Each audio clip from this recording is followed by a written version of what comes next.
Assalamualaikum warahmatullahi wabarakatuh. Saya Fima Septia dari Fakultas Hukum Universitas Muhammadiyah Surabaya. Di sini saya akan mempresentasikan tentang foreign illegal fishing di wilayah Indonesia.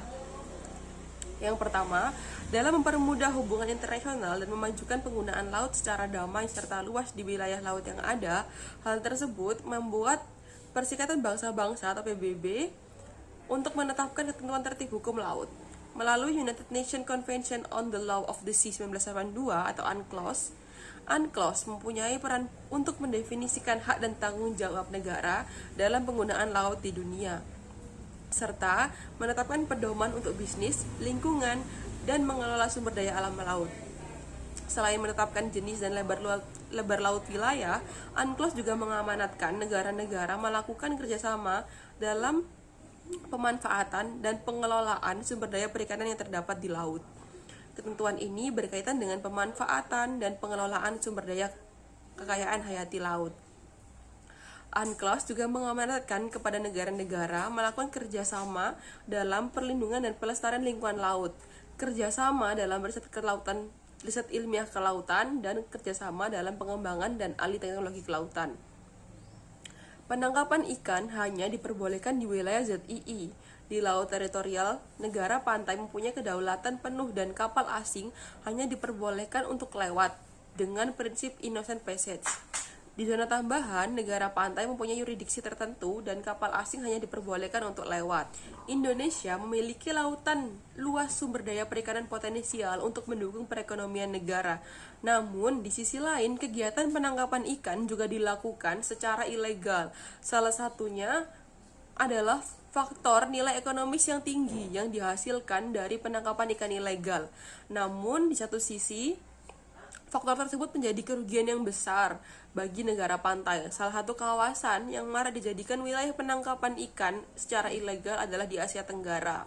Kawasan ini oleh masyarakat dunia sekalipun dianggap sebagai salah satu kawasan dengan kekayaan hayati yang melimpah dan mengundang banyak pihak melakukan berbagai kegiatan eksplorasi dan eksploitasi terhadap kekayaan hayati. Oleh karena itu, dalam upaya menanggulangi praktik penangkapan ikan ilegal di kawasan Asia Tenggara dalam konteks yang lebih besar, maka 11 negara di kawasan Asia Tenggara yaitu Indonesia, Australia, Malaysia, Thailand, Filipina, Vietnam, Kamboja, Singapura, Brunei Darussalam, Timor Leste, dan Papua Nugini sepakat membentuk Regional Ministerial Meeting atau RMM Promoting Responsible Fishing Practice in the Region in Bali pada 4 Mei tahun 2007.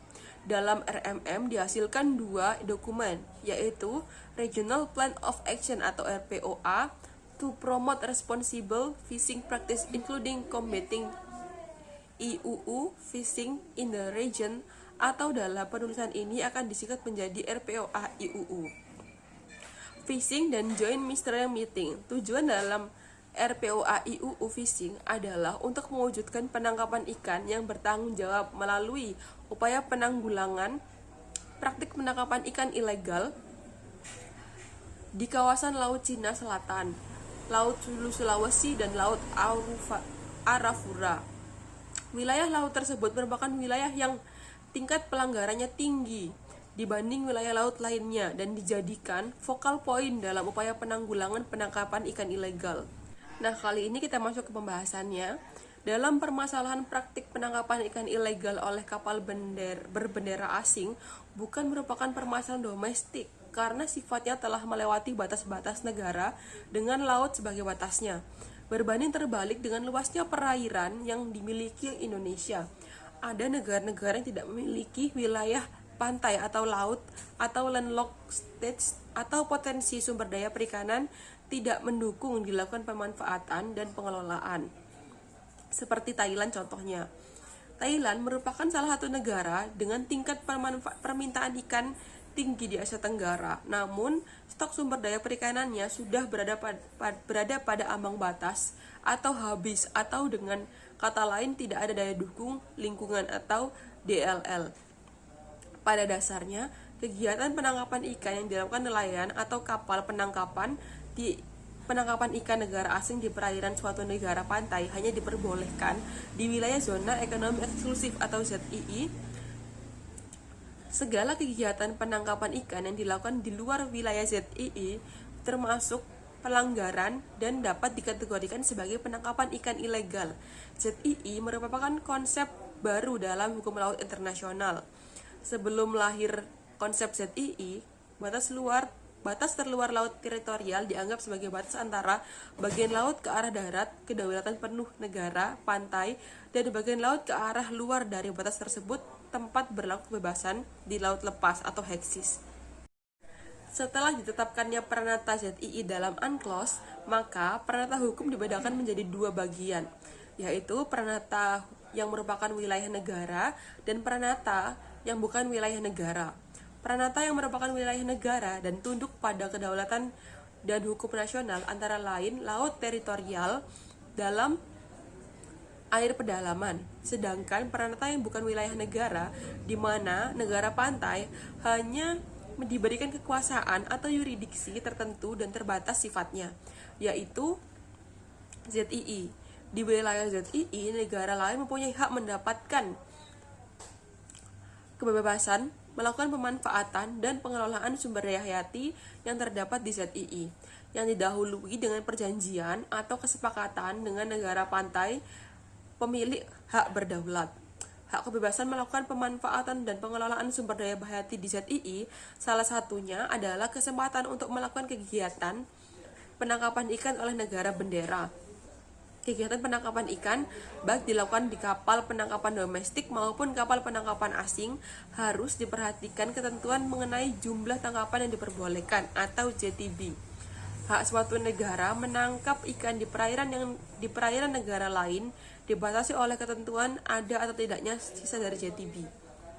Apabila masih ada sisa dari JTB yang tidak dapat dieksploitasi dan dieksplorasi oleh nelayan tradisional dan kapal penangkapan domestik, maka kapal penangkapan asing diperbolehkan untuk menangkap ikan dengan terlebih dahulu mengadakan perjanjian bilateral.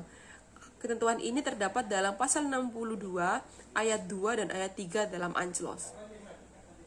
Jumlah tangkapan yang diperbolehkan oleh JTB adalah diperhitungkan secara sistematis jumlah ikan yang diperbolehkan untuk ditangkap. Setelah memperhatikan tingkat regenerasi sumber daya ikan dan daya dukung lingkungan atau DDL, JTB ditetapkan oleh pemerintah otoritas pemegang kedaulatan dan hak berdaulat atas sumber daya ikan yang berada di wilayah perairan. Salah satu cara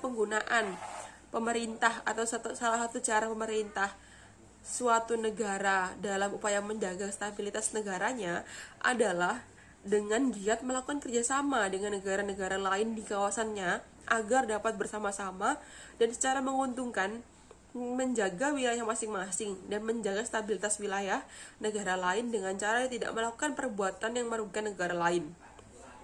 Atas dasar itulah, negara-negara di kawasan sepakat untuk membentuk RPOA. Inisiatif ini diharapkan dapat menekan angka praktik penangkapan ikan ilegal yang terjadi di kawasan. Kondisi perikanan global menunjukkan 3 penyebab utama mengapa marak terjadi praktik penangkapan ikan ilegal. Pertama, karena kebutuhan ikan di dunia meningkat dikarenakan banyak masyarakat di dunia yang beralih mengkonsumsi daging, menjadi mengkonsumsi ikan. Kedua, karena stok ikan semakin menipis karena terjadinya overfishing atau tangkapan lebih di sejumlah wilayah perairan negara di dunia. Dan terakhir, karena nilai ekonomis praktik penangkapan ikan ilegal lebih besar dibandingkan dengan penangkapan ikan yang dilakukan dengan benar. Meningkatnya penangkapan ikan ilegal pada tahun 2007 sampai akhir tahun 2008 di perairan Indonesia juga mengindikasikan semakin mengancamnya praktik ini. Nelayan-nelayan yang melakukan praktik penangkapan ikan ilegal pun masih berasal dari kawasan yang sama dan berdekatan dengan Indonesia, seperti Thailand, Vietnam, Malaysia, Myanmar, dan Filipina. Oleh karena itu, negara-negara Asia Tenggara membentuk RPOA dalam menanggulangi praktik ini. Namun, sejak RPOA diinisiasi pada tahun 2006 dan ditandatangani pada tahun 2007 sampai tahun 2008, praktik penangkapan ikan ilegal di Indonesia malah semakin meningkat. Namun, di balik kenyataan empiris tersebut, nilai kerugian ekonomis dari penangkapan ikan ilegal sampai saat ini harus terus diteliti oleh para pakar. Menurut Smith, dalam Niki Julu, laporan Organization of Economic Cooperation and Development tahun 2006 mengungkapkan bahwa di kawasan yang dikelola oleh salah satu Regional Fishery Management Organization, sekitar 4.000 ton tuna yang didaratkan merupakan tangkapan ikan ilegal. Di kawasan yang sama, yaitu dikelola oleh RFMO, Indian Ocean Tuna Commission atau IOTC, 10% atau sekitar 140.000 ton tuna yang didaratkan per tahun diduga berasal dari proses produksi yang dijalankan secara ilegal. Laporan OECD juga mengungkapkan bahwa 40% dari total pendaratan Patagonian tooth fishing dari kawasan kompetisi Convention of the Conservation of Antarctic Marine Living Records ditangkap dengan cara ilegal. Sekarang kita masuk pada bab penutup. Praktik penangkapan ikan ilegal yang terjadi di kawasan Asia Tenggara dilatar belakangi oleh kebutuhan akan sumber daya ikan yang meningkat dari tahun ke tahun. Secara global pun terjadi penangkapan kebutuhan ikan akan sumber daya ikan, yang ditandai dengan beralihnya konsumsi masyarakat di dunia dari mengkonsumsi daging menjadi mengkonsumsi ikan. Meningkatnya permintaan konsumsi di atas yang terjadi secara mengglobal tidak disertai dengan upaya menjaga kelestarian dan ketersediaan sumber daya perikanan. Maka terjadi yang dinamakan praktik penangkapan ikan ilegal. Terjadinya praktik penangkapan ikan ilegal secara global yang dilatar belakangi oleh permintaan akan ikan yang meningkat dikarenakan dalam mendapatkan ikan yang dibutuhkan konsumen, para produsen lebih mendapatkan ikan dengan cara yang ilegal. Dipilihnya cara ilegal oleh para produsen ini karena biaya ongkos produksi dalam melaksanakan usaha perikanan akan dapat ditekan dengan cara ilegal. Cara ilegal yang dimaksudkan seperti melarikan hasil tangkapan yang terlebih dahulu melaporkan ke otoritas setempat dan tidak membayar fee kepada otoritas setempat dan membayar upah anak buah kapal di bawah standar. Praktik penangkapan ikan ilegal terjadi hampir di seluruh negara di kawasan Asia Tenggara dibandingkan dengan kawasan lain di dunia. Kawasan Asia Tenggara juga merupakan salah satu tujuan utama nelayan-nelayan di dunia, di samping nelayan-nelayan dari negara di kawasan sendiri, karena potensi sumber daya perikanannya yang masih cukup bila dibandingkan dengan kawasan di dunia yang bersumber daya perikanannya telah menipis bahkan telah habis. Faktor lain penyebab terhambatnya RPOA menjadi sebuah rezim penangkapan yang kuat adalah karena beberapa negara anggota RPOA sampai sekarang masih belum meratifikasi beberapa key instruments yang penting untuk mengatur perilaku negara-negara dalam konteks hukum laut internasional. Bahkan sampai saat ini ada satu negara anggota RPOA yang masih belum meratifikasi UNCLOS, yaitu Thailand.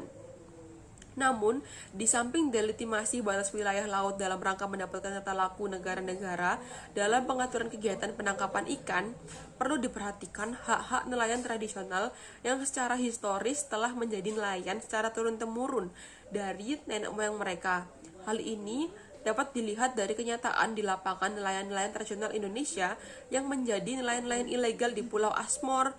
Padahal, jauh sebelum penempatan Pulau Asmor menjadi wilayah kedaulatan Australia, nenek moyang nelayan Indonesia telah menangkap ikan di sana.